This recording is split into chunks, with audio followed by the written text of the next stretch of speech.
Bueno, señores, buenas a todos. He decidido hacer unos vídeos para ir explicando el tema poco a poco. Además de que ya tenéis el libro en casa, para el que no lo tenga, se lo haya perdido, o simplemente para el que lo quiera escuchar explicado paso por paso en voz, además de tener para leerlo. Bueno, vamos a empezar un tema nuevo. Realmente hemos terminado con química, con las reacciones terminadas con química, y ahora vamos a empezar la parte de física de este curso.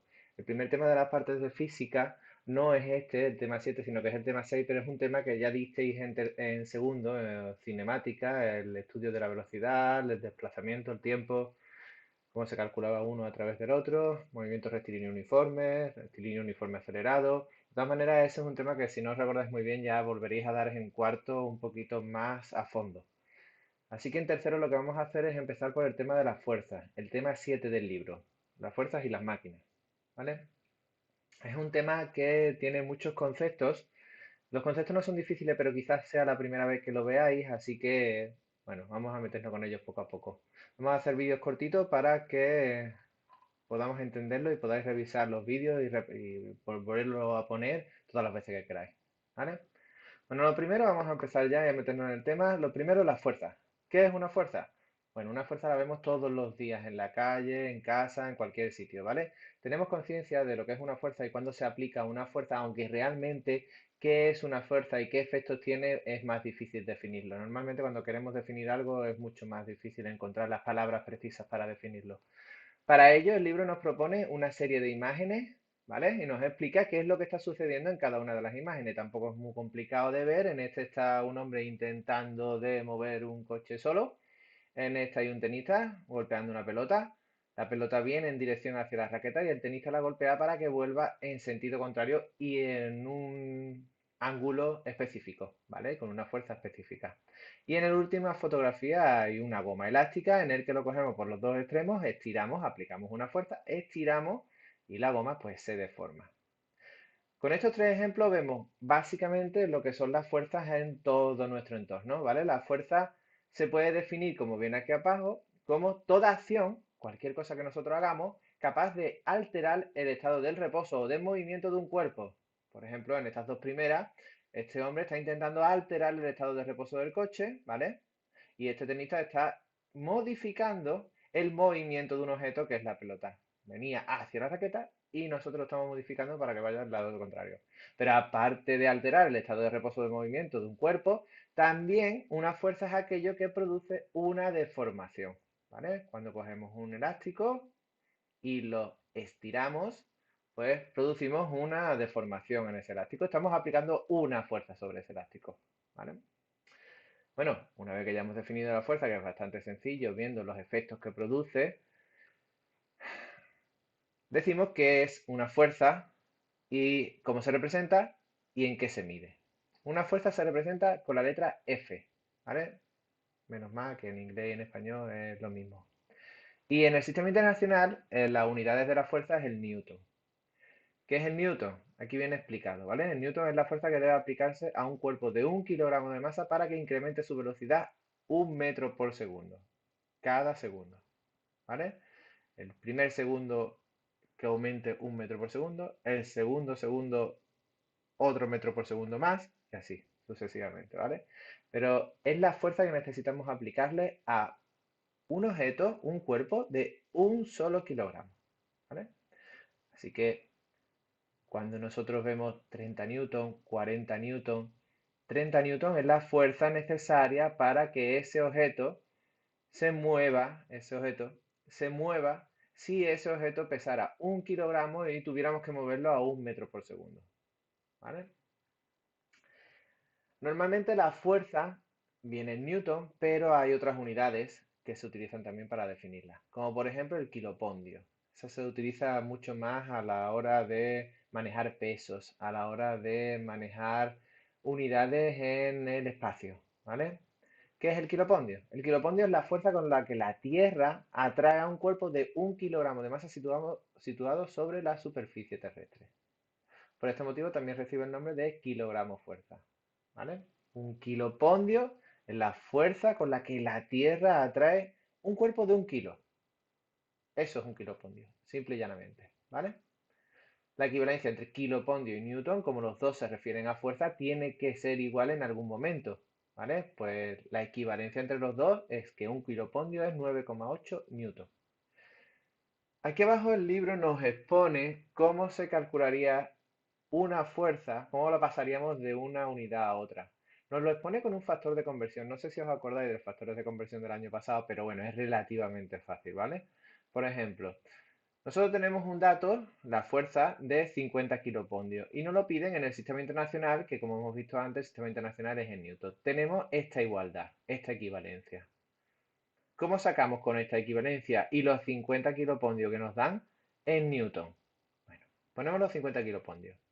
Añadimos una fracción donde el kilopondio esté abajo, en el lado contrario de donde lo teníamos al principio. Aquí lo tenemos arriba de la fracción, sabemos que cuando no ponemos nada es como si estuviera partido por 1. Aquí lo tenemos arriba de la fracción, pues en la fracción que nosotros añadimos lo ponemos abajo. ¿Y arriba qué ponemos? Pues la unidad que nos piden, el newton, ¿vale? Entre estas dos cosas, ¿cuál es la más grande? Si hemos dicho que un kilopondio son 9,8 newton, está claro que kilopondio siempre será más grande que newton, ¿vale? Tendrá más peso. Así que el 1 lo vamos a poner en kilopondio, siempre. ¿Un kilopondio cuántos newtons son? Eso ya lo sabemos. 9,8 newton. Pues ya está, 9,8 lo ponemos arriba. Un kilopondio, 9,8 newton, ¿vale? El siguiente paso es tachar las unidades que se repiten arriba y abajo. Aquí hay kilopondio arriba, kilopondio abajo. Lo tachamos. Y calculamos lo que nos queda, ¿vale? 50 por 9,8 y lo dividimos todo por 1. Si hacemos 50 por 9,8 y lo dividimos por 1, nos salen 490. ¿490 qué? Newton. Newton, que es la única unidad que nos queda aquí, ¿vale? Acordado, tenéis que repasar eso. Estos son factores de conversión. Es sencillo si hacéis siempre los pasos de añadir una fracción y poner la unidad justo en el sentido contrario, de donde la teníamos al principio, ¿vale? Bueno, seguimos para adelante.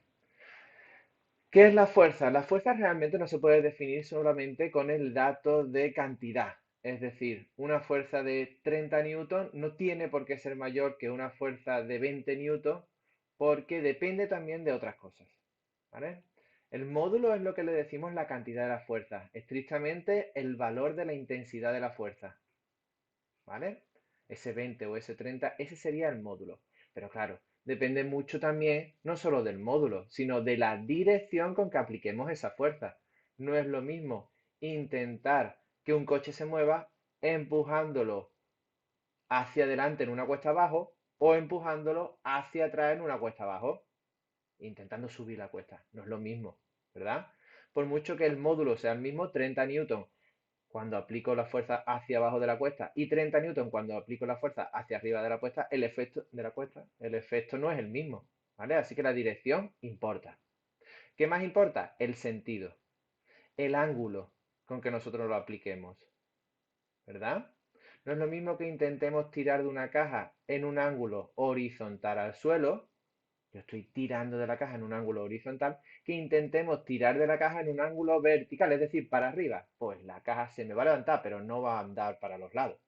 Así que el sentido también importa, el ángulo con que nosotros apliquemos esa fuerza, ¿vale? Y por supuesto el punto de aplicación, desde dónde vamos a aplicar nosotros esa fuerza. No es lo mismo intentar levantar una caja desde un piquito de la caja, por ejemplo, aquí abajo, no es lo mismo intentar levantar la caja desde aquí, donde se levantará la caja solamente por este lado, que intentar levantar la caja desde el medio. No es lo mismo, ¿vale? No tendremos que aplicar la misma fuerza.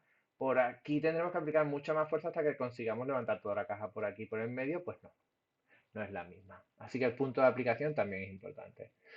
Se define que una fuerza es un vector porque necesitamos saber todas estas cosas de la fuerza. Es decir, con que tú me digas a mí que una fuerza tiene 30 newton, pues a mí no me sirve de nada. 30 newton muy bien, pero ¿hacia dónde? ¿Con qué dirección? ¿Y con qué ángulo estás aplicando esa fuerza? ¿Y desde dónde estás tirando o estás empujando? Necesito saber muchas cosas para que ese dato de fuerza sea útil para mí, ¿vale? Composición de fuerza. La fuerza tiene una cosa muy curiosa, que es que la fuerza se suma o se resta dependiendo de si lo hacemos en la misma dirección o lo hacemos en sentido contrario. ¿vale? La fuerza resultante de aplicar varias fuerzas sobre un objeto es aquella fuerza que produce sobre el cuerpo el mismo efecto que el sistema de todas las fuerzas que actúan en él. Esto es un poco lioso, pero es muy sencillo. El resultante de aplicar varias fuerzas en un objeto es como si sumásemos o restásemos esas fuerzas, ¿vale? Si estuvieran en una misma dirección y las resultantes lo aplicáramos. Por ejemplo, aquí queremos tirar de la caja y tiran dos personas, ¿vale? La fuerza resultante será la suma de estas dos personas. ¿Por qué? Porque las dos personas están aplicando la fuerza en la misma dirección, hacia la derecha, y en el mismo sentido, en horizontal con respecto al suelo. No es lo mismo que una va a aplicar así y la otra va a aplicar así. No sería lo mismo, no tendrían las mismas resultantes, ¿vale? Como las dos la están actuando en la misma dirección, hacia la derecha, y en el mismo sentido, las dos con el mismo ángulo, la fuerza resultante sería la fuerza de este más la fuerza de este. Van a tirar con la misma fuerza que si una persona tirara con la suma de las dos. ¿Vale? ¿Lo entendemos? Y en el segundo caso, hay una persona tirando hacia la izquierda y otra hacia la derecha. Tienen la misma dirección. Tienen la misma dirección. Una para la izquierda y otra para la derecha. Pero no el mismo sentido. Si os fijáis, esta está tirando para la izquierda y esta está tirando para la derecha. ¿Vale? Tienen sentidos contrarios. Bueno, pues la fuerza resultante hacia dónde se moverá dependerá de la recta de estas dos fuerzas. La fuerza resultante dependerá de esta menos esta y lo que salga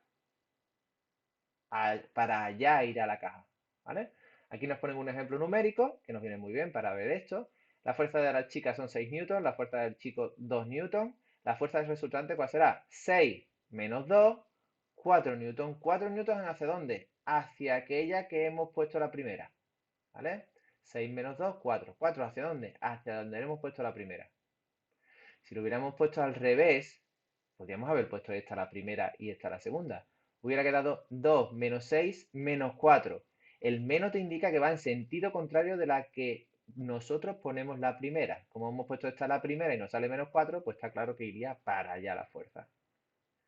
¿Vale? Pongamos la que pongamos, la primera o la segunda, da igual, porque el sentido positivo nos dice que va en la dirección de quien hemos puesto la primera de la fuerza y el sentido negativo nos dice que va en dirección contraria a la que hemos puesto la primera de la fuerza.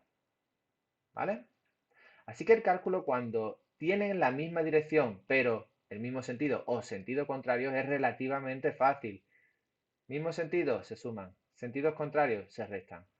No tienen por qué ser dos fuerzas, pueden haber tres fuerzas para allá y dos fuerzas para acá. Estas tres se sumarían, estas dos se sumarían y después restaríamos el resultante de estas tres menos el resultante de estas dos. ¿Vale? Pueden ser muchas fuerzas. Pero ¿qué pasa cuando no tienen la misma dirección? Ni el mismo sentido, por supuesto. ¿Vale? Para ello se utiliza el teorema de Pitágoras. Ya lo habéis dado en matemática un millón de veces.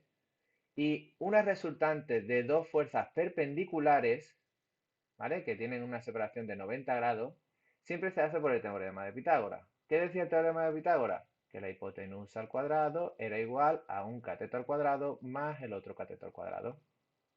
En este caso, la hipotenusa es nuestra fuerza total, fuerza neta, la fuerza con la que de verdad se actúa en la caja que tuviéramos aquí. ¿Vale? Fuerza total. Es igual a la raíz cuadrada de la fuerza esta al cuadrado más la fuerza esta al cuadrado. Cateto al cuadrado más cateto al cuadrado. Podríamos ponerlo al revés y nos daría exactamente el mismo resultado. ¿Vale? Así que acordaros, cuando las dos fuerzas son perpendiculares se utiliza el teorema de Pitágoras. Lo digo porque evidentemente este ejercicio vais a tener que hacerlo y los ejercicios del final del libro ya lo iremos mandando poco a poco y tenemos que calcular la suma o resta de fuerzas, tanto si tienen la misma dirección y sentido iguales o sentido contrario, como si están en manera perpendicular. ¿Vale? Más adelante, en cuarto probablemente, calcularéis fuerzas que no están ni en el mismo sentido y dirección, ni tampoco son perpendiculares, pero eso ya cuando lleguemos a cuarto lo veremos. Equilibrio de fuerzas. Decimos que un cuerpo está en equilibrio cuando el resultante de toda la fuerza aplicada sobre él es nula. Por ejemplo, en este caso, ¿vale? La fuerza con la que actúa el soporte este hacia arriba es exactamente la misma que la fuerza con la que actúan estas dos chiquillas, que además tienen que pesar lo mismo para que las fuerzas sean exactamente la misma. Con lo cual el columpio se queda en equilibrio. Si esta fuerza fuera mayor que esta, sería hacia abajo. Si esta fuerza fuera mayor que esta, se iría hacia abajo. Si estas dos fuerzas fueran mayor que la del soporte, ¡puf!, se caería el columpio. Así que si todas están en equilibrio, el columpio se mantiene estable, quieto. Exactamente lo mismo que aquí. Si las dos fuerzas, tanto de la mujer como la del hombre, fueran exactamente iguales, el objeto se quedaría quieto, en equilibrio. ¿Vale? Entonces simplemente el equilibrio de fuerzas. Es decir, para que un objeto de equilibrio, la suma de las fuerzas tiene que ser igual a cero. Eso es interesante cuando nos piden qué fuerza debe de tener, por ejemplo, el hombre para que este objeto esté en equilibrio. Si la mujer tiene una fuerza de 6 newton, pues está claro que el hombre debe tener otra fuerza de 6 newton para que 6 menos 6 nos dé 0 y esté en equilibrio. ¿Vale? Eso es lo que significa el equilibrio de fuerza.